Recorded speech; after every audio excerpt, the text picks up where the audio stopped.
Hello, welcome to Kirosha nursing classes. Kirosha academy के इस धमाकेदार एमसीक्यू सेशन में आपका एक बार से फिर हार्दिक अभिनंदन, स्वागत, सत्कार। देखिए, किरोशा एकेडमी जब से आपकी हिमाचल प्रदेश के अंदर वैकेंसी का आगाज हुआ है, अब फॉर्म फिल स्टार्ट हो चुके हैं। जिन्होंने भी यहाँ पे जो कैंडिडेट है, फीमेल कैंडिडेट है एक तो, और दूसरा जिनका डोमिनेंस सर्टिफिकेट है, जिनका मूल निवास आपके हिमाचल प्रदेश के अंदर का है, अब वो कैंडिडेट अप्लाई कर सकते हैं फॉर्म को। तो अभी एक दो दिन के अंदर आप बिल्कुल फॉर्म भरना स्टार्ट कर दीजिए, क्योंकि लास्ट मोमेंट पे कई बार साइट भी प्रॉपर नहीं चलती है। ठीक है ना। तो ये चीज़ें अपन ने पिछली बार में भी वैकेंसी जब आई थी सारी बातें की थी। इसके ऊपर ऑलरेडी एक वीडियो बना दिया गया है, कितनी पोस्टें हैं, नंबर ऑफ वैकेंसी कितनी हैं आपके।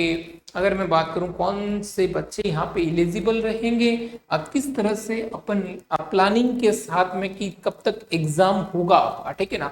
उस एग्जाम से पहले आपको इतना 100% श्योर प्रिपरेशन इस बार करवाई जाएगी, इतना प्रिपेयर कर देंगे कि इस बार आपका श्योर सिलेक्शन देखने को मिलेगा। ठीक है ना। फर्स्ट एमसीक्यू आपकी स्लाइड के ऊपर है, केयरफुली रीड कीजिएगा। What asking about this MCQ, what is the recommended daily intake of water for adults. वयस्कों के लिए प्रतिदिन पानी की अनुशंसित मात्रा क्या है। देखिए, यानी अपन ह्यूमन बॉडी के अंदर कम से कम जितनी एक रिक्वायरमेंट रहती है वाटर की, इतना तो पानी बॉडी के अंदर होना ही चाहिए, इतना अपने को इंटेक करना ही चाहिए। ठीक है ना।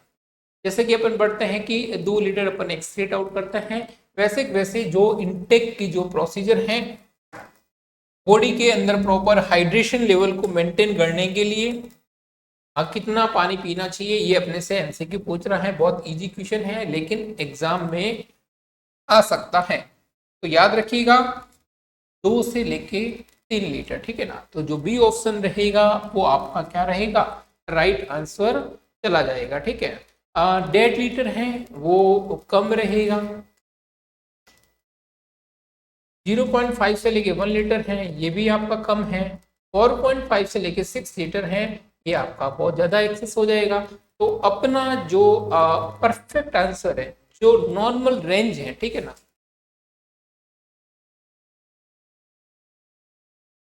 वो कितनी होनी चाहिए, 2 से लेके 3 लीटर एक हेल्दी पर्सन को यहाँ पे रिकमेंडेड किया जाता है कि इतना आपको पानी डेली इनटेक करना चाहिए, जिससे बॉडी के अंदर किडनी के ऊपर एक्स्ट्रा लोड नहीं बढ़ेगा, प्रॉपर हाइड्रेशन लेवल मेंटेन रहेगा, डिहाइड्रेशन से आप प्रिवेंट हो सकेंगे, नोजिया, वॉमिटिंग, डायरिया जैसे कॉम्प्लिकेशन नहीं देखने को मिलेगा, आपका कॉन्स्टिपेशन भी यहाँ पे रिलीफ मिलेगा अगर आप प्रॉपर इनटेक वाटर करते हैं। ठीक है ना। तो पानी का जीवन के अंदर बहुत महत्व है, और अपने को बहुत पता है अच्छे से कि 2 से लेके 3 लीटर क्या करना चाहिए, कंज्यूम करना चाहिए। Okay, is very easy question. Next MCQ, इससे पहले अपन ने 15 एमसीक्यू कर ले हैं, आज अपन 16 हो गया है, 70 एमसीक्यू। ठीक है। ए 7 year old present with the honey colored crusted lesions around the mouth। ठीक है ना।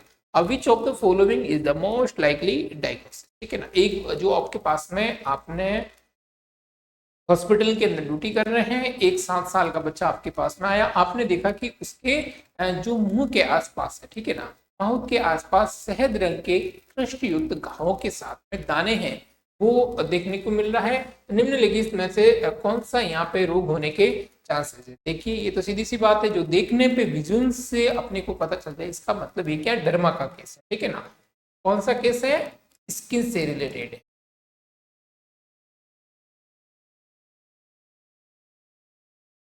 अब स्किन से रिलेटेड है तो आपका टीनिया कॉर्पोरिस जो आपका हेड इन्फेक्शन रहता है खोपड़ी के अंदर, तो ये भी स्किन है। एटोपिक डर्मेटाइटिस भी स्किन है, इदमा है। लेकिन जो आपका इम्पेटिको है, क्योंकि अपने को यहाँ पे हिंट दे दी है 7 year, और दूसरा जो हनी कलर्ड है क्लस्टर्ड है, वो किसमें अंदर देखने को मिलता है, आपके चिल्ड्रन के अंदर। मोस्टली जो स्किन इन्फेक्शन है, ठीक है ना, वो कौन सा, इम्पेटिगो, ठीक है ना, याद रखना इम्पेटिगो क्या रहेगा अपना राइट आंसर चला जाएगा।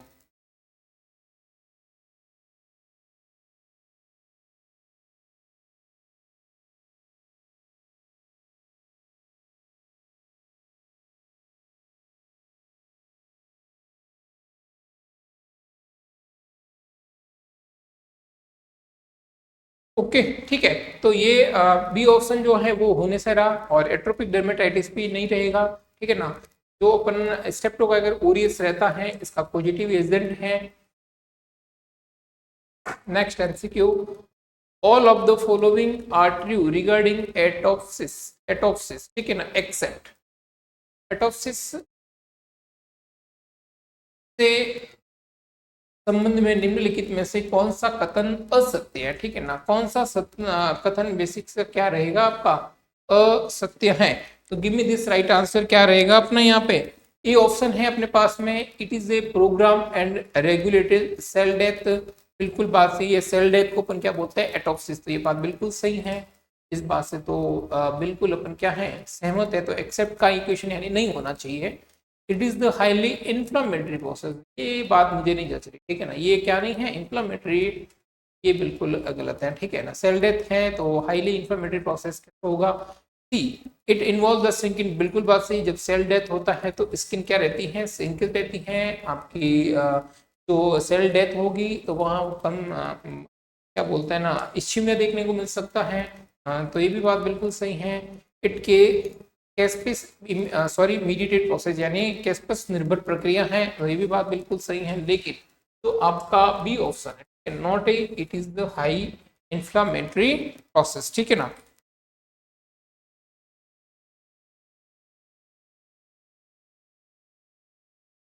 नेक्स्ट एमसीक्यू, केयरफुली रीड कीजिएगा, हर एक एमसीक्यू आपके एग्जाम की दृष्टि से बहुत ही खास रहने वाला है।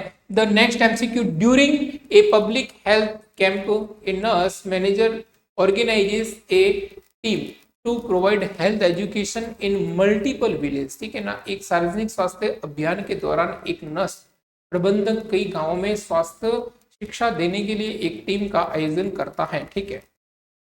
Which function of organization is most important for the coordinating activity across location? Give me this answer. Right answer क्या चला जाएगा, ए ऑप्शन है अपना monitoring attendance at each village session, B option अपने पास में assigning identical task to the all team members regarding of skills, या फिर delete sorry delegating the task based on the team member skills and expertise, या फिर providing a refreshment to the staff after each session। give me this answer कीजिएगा, ठीक है ना।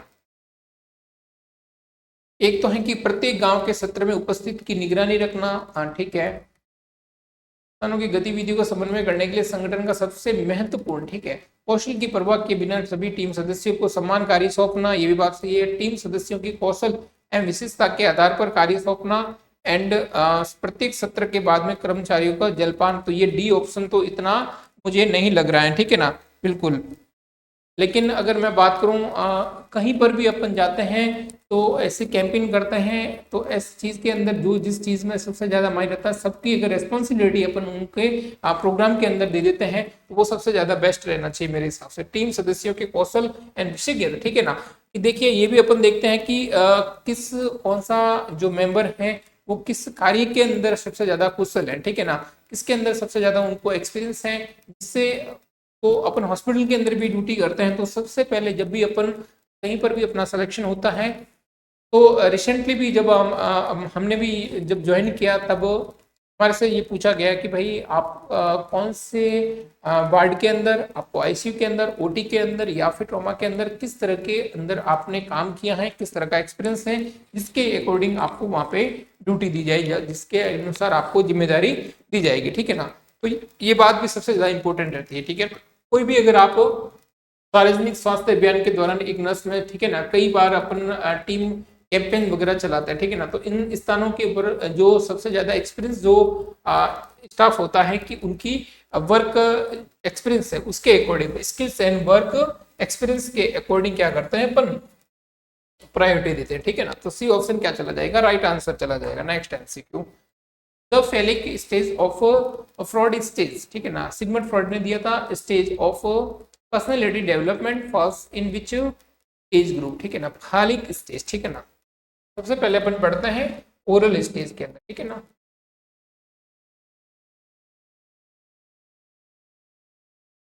Anal stage के अंदर ईयर तक,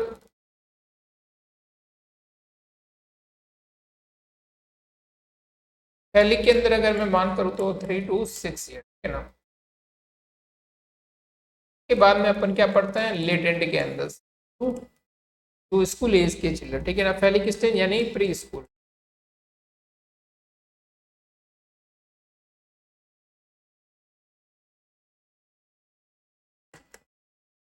जेनेटल आपका मोर देन, ठीक है। तो देखिए अपने से क्या पूछा गया है फैलिक स्टेज के अंदर। फैलिक स्टेज के अंदर कौन सा एज ग्रुप रहेगा आपका 3 to 6 ईयर या फिर 3 से लेके 7 ईयर। तो सी ऑप्शन क्या चला जाएगा अपना यहाँ पे राइट आंसर चला जाएगा। तो सी ऑप्शन जिन्होंने भी दिया है वो बिल्कुल क्या चला जाएगा अपना राइट आंसर चला जाएगा। Next MCQ, in case of mall position which intervention is most appropriate when a rotation fails and distance is inadequate। Mall position के मामलों में जब भ्रूण का घूर्णन विफल हो जाए और उतराई अपर्याप्त हो, तो देखिए दो कंडीशन, ठीक है ना। जब एक तो क्या हो जाए इंटरवेंशन अप्रोप्रिएट, ठीक है ना, most appropriate when rotation is the fail, ठीक है ना। रोटेशन एंड डिसेंट ऐसी कंडीशन के अंदर सीधी सी बात है नॉर्मल डिलीवरी के लिए कभी भी ट्राई नहीं करना चाहिए, ठीक है ना। नहीं तो क्या होगा फिटल डिस्ट्रेस होगा, जो आपका प्रोसीजर है वो ऑब्स्ट्रक्ट रहेगा, ठीक है ना। तो ऐसी कंडीशन के अंदर आपका लेबर क्या रहेगा ऑब्स्ट्रक्ट रहेगा और फिटल है वो क्या रहने की चांसेस रह सकते हैं फिटल डेथ, और कई बार मदर डेथ भी कारण बनता है। इसके लिए अपने पास में एक ही सॉल्यूशन बचता है सेफ डिलीवरी के लिए CS सीजेरियन सेक्स, ठीक है ना। याद रखना caesarean section is the best, क्योंकि जब आपका रोटेशन भी फेल है बच्चा घूम ही नहीं रहा है नॉर्मल डिलीवरी कैसे पॉसिबल, ठीक है। और डिसेंड ही नहीं हो रहा है, दोनों ही चीजें फेवरेबल रहनी चाहिए आपकी नॉर्मल डिलीवरी के लिए, लेकिन यहाँ पे दोनों ही अनफेवरेबल हैं। नॉर्मल डिलीवरी पॉसिबल नहीं रहेगी, आपका सही रहेगा, क्योंकि अगर अपन कोशिश भी करेंगे तो फीटल डिस्ट्रेस होगा, आपका प्रोसीजर ऑब्स्ट्रक्ट होगा, ठीक है। ऐसी कंडीशन के अंदर CS is the best.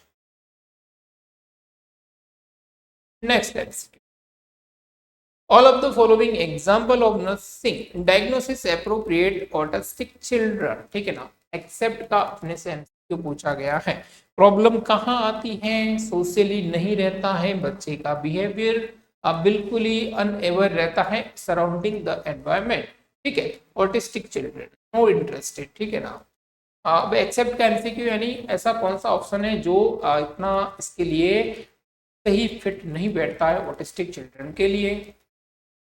Ineffective family coping related to the child who does not become integrated into the family।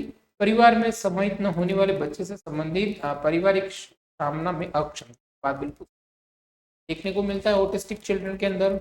Impaired adjustment related to the destruction of daily routine, ये भी बात बिल्कुल सही है कि ऐसे बच्चे क्या नहीं होते हैं डेली रूटीन के साथ में एडजस्टमेंट नहीं कर पाते हैं और फैमिली के साथ में भी वो प्रॉपर एडजस्टमेंट नहीं रहता, सोशल के साथ में भी, ये भी बात गलत है, सॉरी ये बात सही है।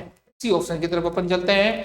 Impaired social interaction related to the slow development maturation, धीमी विकासात्मक परिपक्वता से संबंधित सामाजिक अंतक्रिया में विकार, तो ये भी बात बिल्कुल मैं इससे क्या हूँ सहमत हूँ। D option body image disturbance related to the possible ऐसा कहीं पे भी नहीं है कि आपका विकृति यानी शरीर में छवि से रिलेटेड प्रॉब्लम देखने को मिलता है ऑटिस्टिक, ठीक है, क्योंकि ये क्या है एक आपका नर्वस सिस्टम से रिलेटेड यानी साइकोटिक डिसऑर्डर के अंदर अपन पढ़ते हैं। यहाँ पे आपका थॉट इन्वॉल्वमेंट रहेगा, आपका बिहेवियर इन्वॉल्वमेंट रहेगा, आपकी पर्सनैलिटी इन्वॉल्वमेंट रहेगा, लेकिन structure of the body is not responsible, ठीक है ना। तो डी ऑप्शन क्या रहेगा आपका एक्सेप्टेंसी, डी ऑप्शन क्या चला जाएगा आपका राइट आंसर चला जाएगा, डी ऑप्शन आपका करेक्ट चला जाएगा, एक्सेप्ट का ही एमसीक्यू, ठीक है ना। Next MCQ, the Indian nursing counselling is an autonomous body under the government of India, Ministry of Health and Welfare, constitute, क्या रहेगा? गिव मी दिस आंसर कीजिएगा यहाँ पे राइट आंसर। ठीक है, अपने से क्या पूछा गया है कि इंडियन नर्सिंग काउंसिलिंग भारत सरकार के अधीन स्वास्थ्य एवं परिवार कल्याण मंत्रालय के अंतर्गत एक स्वायत्त इकाई है जो कि अधिनियम के तहत आता है। बिल्कुल बात सही है। तो बिल्कुल आईएनसी है, बात सही है, लेकिन 1974 नहीं है, 1992 नहीं है, 1937 नहीं है, पीछे क्या बच्चा अपना 1947, बहुत अच्छे से पता है अपना आईएनसी यानी 1947। Next answer, which tool is commonly used in appraisal? give me this answer कीजिएगा। प्रदर्शन मूल्यांकन में आमतौर पर किस उपकरण का उपयोग किया जाता है? give me this answer कीजिएगा। राइट आंसर क्या चला जाएगा अपना यहाँ पे?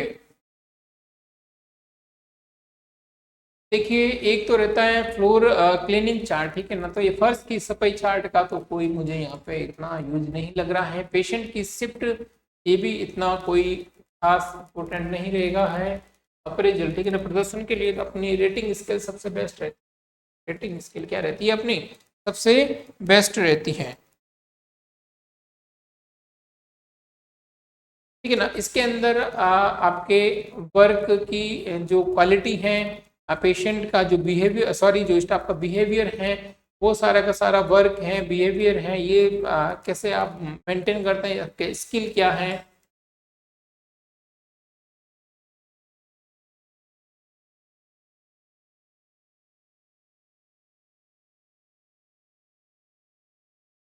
ठीक है ना, तो ये सारा का सारा किसमें देखने को मिलता है, कैसे आपके अंदर हैंडल करने की क्षमता है, तो सारा का सारा क्या रहेगा? रेटिंग स्केल 2 की। Next, which dietary recommended is advised during the normal pregnancy to prevent neural tube defect? देखिए, प्रेगनेंसी जब भी प्लान हो, ठीक है ना, जब भी प्रेगनेंसी प्लान हो, हमेशा याद रखनी चाहिए प्लानिंग के साथ में ही प्रेगनेंसी होनी चाहिए, ठीक है ना। अनप्लान्ड बिल्कुल सही नहीं है। और प्लानिंग करने के लिए जब आप सोचते हैं, तब हमेशा याद रखना 1 मंथ प्रायर आप फॉलिक एसिड की टेबलेट क्या करना है? स्टार्ट करना है, ऐसा रिकमेंडेड करेंगे अपने जो भी फीमेल हैं, जो प्रेगनेंसी चाहती हैं, जो प्रेगनेंसी चाहती हैं, उनके लिए यही आप इंफॉर्मेशन जरूर देंगे कि आपको क्या करना चाहिए। जिस दिन आपने सोचा है कि हमें प्रेगनेंसी प्लान करनी, उससे 1 महीने पहले, याद रखना, उससे 1 महीने पहले फॉलिक एसिड की टेबलेटें स्टार्ट कर देनी चाहिए, जिससे आपका न्यूरल ट्यूब डिफेक्ट से प्रिवेंशन किया जा सकता है। क्योंकि देखिए, ये 1 मंथ के अंदर अंदर का प्रोसीजर हो जाता है न्यूरल ट्यूब का, ठीक है ना, क्लोज, लेकिन अगर ये ओपन रह जाती है, डिफेक्ट रह जाता है, वो बिल्कुल रह जाता है आपके कंसीव होने के 1 मंथ के अंदर अंदर, ठीक है ना। कई बार अपने को पता नहीं चलता है और अपन क्या करता है कि फर्स्ट मंथ तो कंप्लीट हो जाता है, उसके बाद में अपन फॉलिक एसिड की टेबलेट स्टार्ट करता है, तो वो इतना यूजफुल नहीं रहेगा, ठीक है ना, तो याद रखिएगा। और यहाँ पे अपने को ये भी पता है कि डोज भी पूछा जाता है फॉलिक एसिड की टेबलेट का, तो 100 mg तो अपन क्या करते हैं? आयरन, कहीं पर 60 mg भी, ठीक है, और 500 माइक्रोग्राम, ये याद रखना, 500 microgram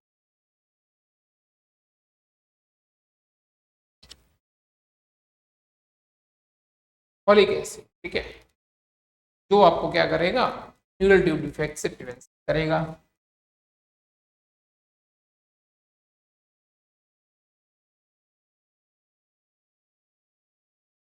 what is the correct chromosome abnormality in adverse syndrome? ठीक है ना, एडवर्स सिंड्रोम यानी जो ट्रायसोमी होगी, ये कौन से गुणसूत्र की पुनरावृत्ति के कारण? 18 नंबर, याद रखना 18 नंबर, ठीक है ना। ये आपका पटाओ, ये आपका डाउनवर्ड के कारण मेंटल रिटार्डेड, बच्चे क्या देखने को मिलते हैं? मेंटल रिटार्डेड क्रोमोसोम, ठीक। तो राइट आंसर क्या चला जाएगा? ट्राइसोमी 18, ठीक है ना, 18 यानी 18वें गुणसूत्र की पुनरावृत्ति के कारण। और एडवर्स सिंड्रोम अपन क्या करता है? D option is the correct. Next MCQ, A 10 year body, ठीक है ना, ओल्ड बॉडी 10 साल का बच्चा है, बेबी है, जो बॉय है, प्रेजेंट विथ ए सोलन, ठीक है ना, painful in right knee and history of recent sore throat, ठीक है ना, he is the febrile and has a new heart murmur, okay, what is the most likely, ये आपको कंडीशन दिखिए, देखिए एक तो रहता है डिस्फेजिया, ठीक है ना, पेनफुल स्वेलोइंग आपका रूमेटिक फीवर के अंदर देखने को मिलता है, ये बात बिल्कुल सही है, ठीक है ना, जहाँ पे स्वेलोइंग पेनफुल लिखा हुआ है, ठीक है ना, और नी भी है, रिसेंट सोर थ्रोट भी हुआ है, ठीक है ना, डिस्फेजिया जैसी कंडीशन है, ये सारे का सारा किसमें देखने को मिलता है, आपका हीमोफीलिया तो गलत हो गया, और ये इन दोनों में से अगर मैं बात करूं तो आपका एक्यूट रूमेटिक फीवर क्या होना चाहिए, यहाँ पे राइट होना चाहिए, तो अभी ऑप्शन क्या चला जाएगा अपना, यहाँ पे राइट आंसर चला जाएगा बिल्कुल।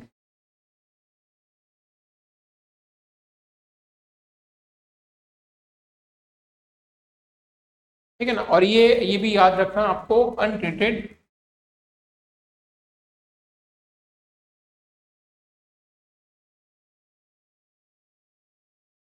Streptococcal throat infection.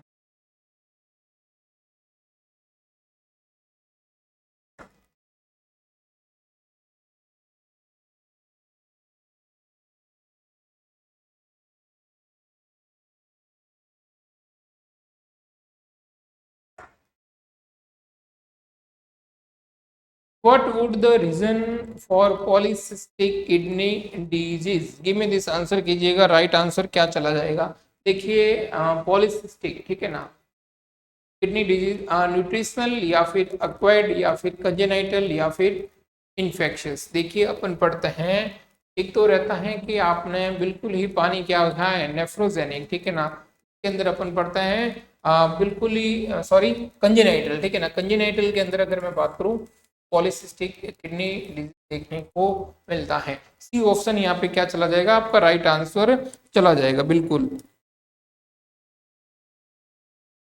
ठीक है ना, तो ये एक अपन हेरिडिटरी भी इसको बोल सकते हैं, ठीक है ना,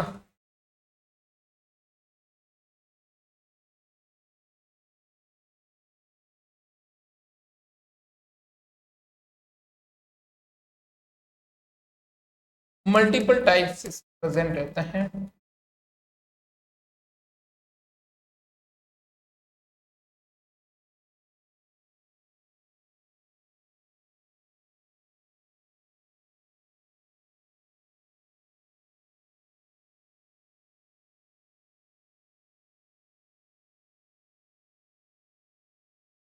किडनी के अंदर, ठीक है ना, this called congenital. Next MCQ, which area of the heart is the most likely to suffer damage first during the acute myocardial infarction? Proper blood supply नहीं होने के कारण हार्ट डैमेज होने के चांसेस रहते हैं, myocardial infarction informing the left anterior descending artery, ठीक है ना, तो बिल्कुल यहाँ पे राइट आंसर क्या चला जाएगा, inferior wall of the right ventricle, ये तो गलत हो गया, यानी दाहिने वाहन की निचली दीवार, wrong, B option posterior wall of the left atrium, यहाँ पे गलत हो जाएगा, anterior wall of the left ventricle, ठीक है ना, तो सी ऑप्शन यहाँ पे क्या चला जाएगा, अपना राइट आंसर चला जाएगा। ये बेसिक सा क्या रहता है कि which area of the heart is the most likely to the suffer damage first, ठीक है ना, सबसे पहले जो आपका मायोकार्डियल इंफार्क्शन एमआई के दौरान, ठीक है ना, एमआई के दौरान आपका देखने को मिलता है कौन सा, anterior wall of the left ventricle. Next MCQ, which of the following intervention support a child's bereavement process during the hospitalization? अस्पताल में भर्ती के दौरान निम्नलिखित में से कौन सा हस्तक्षेप बच्चे के शोक प्रक्रिया का समर्थन करता है? Restriction visitor to reduce emotional triggers, भावनात्मक उत्तेजनाओं को कम करने के लिए आगंतुकों को सीमित करना, avoiding all discussion of the loss, हानि पर सभी चर्चा से बचना, या फिर encourage the child to share memories of the decades, बच्चे को दिवंगत यादें साझा करने के लिए प्रोत्साहित करना, या फिर मिनिमाइजिंग द सिग्निफिकेंट रोल्स, ठीक है ना, तो यहाँ पे बाकी तो सब मुझे ठीक लग रहा है, ठीक है, लेकिन जो आपका सी ऑप्शन है जिसमें क्या लिखा हुआ है कि बच्चे की दिवंगत यानी जो पास्ट हिस्ट्री है जिसके कारण वो बच्चा अफेक्ट हुआ है, वो आप बार बार उसको उसके ऊपर अगर याद करेंगे तो आप उसको क्या कर रहे हो, वो चीज़ रिमाइंड करवा रहे हो, ठीक है ना। तो और ज़्यादा क्या हो सकता है, उसको आप पेशेंट और ज़्यादा डिप्रेशन के अंदर जा सकता है। पेशेंट के जो स्वस्थ होने की बजाय और ज्यादा क्या हो जाएगी, प्रॉब्लम्स यहाँ पे क्रिएट्स होगी। बाकी तो सारी ठीक है। Restrict visitor reduce the emotional triggers, ये बात बिल्कुल सही है। इससे आपके जो इमोशनल है वो और ज्यादा स्ट्रॉन्ग होगा। ये बात बिल्कुल सही है। Avoiding all discussion of the loss, ये बिल्कुल बात खाने पर जो भी इनका लॉस हुआ है ऐसे बच्चों से बिल्कुल ही बात ही नहीं करना चाहिए। सबसे बेस्ट इफेक्टिव ट्रीटमेंट रहता है, ठीक है ना। क्योंकि अस्पताल में भर्ती के दौरान में तो कौन सा बस बच्चे की शोक प्रक्रिया का समर्थन करता है, ठीक है। तो ऐसे में आप क्या कर रहे हो, पेशेंट को सॉरी जो बच्चे को है कि आप उसको मोटिवेट कर रहे हो कि वो और क्या चला जाए, डिप्रेशन के अंदर चला जाए, और पेशेंट को और ज़्यादा अपन क्या करेंगे, शोक में जाने के लिए इन्वाइट करते हैं, ठीक है ना। तो thank you for this session. तो आज का अपना इम्पोर्टेंट एमसीक्यू सेशन यहीं पे समाप्त होता है। आप फिर मिलेंगे अपन एक धमाकेदार एमसीक्यू सेशन के साथ में। तब तक के लिए all the best. Thank you for this session. अपनी तैयारी को किरोशा एकेडमी के साथ में बूस्टअप कीजिए। बिल्कुल आपका 399 के अंदर टेस्ट सीरीज अवेलेबल है। 3000 के अंदर मात्र 2999 के अंदर आपका कंप्लीट एमसीक्यू बैच भी ऐप के अंदर मिलेगा। किरोशा एकेडमी ऐप को डाउनलोड कीजिए और अपनी प्रिपरेशन को बूस्टअप कीजिए। मैं प्रफुल्ल चौहान एक बार से फिर आपका इस ऑनलाइन सेट पे आभार व्यक्त करता हूँ और थैंक यू फॉर दिस।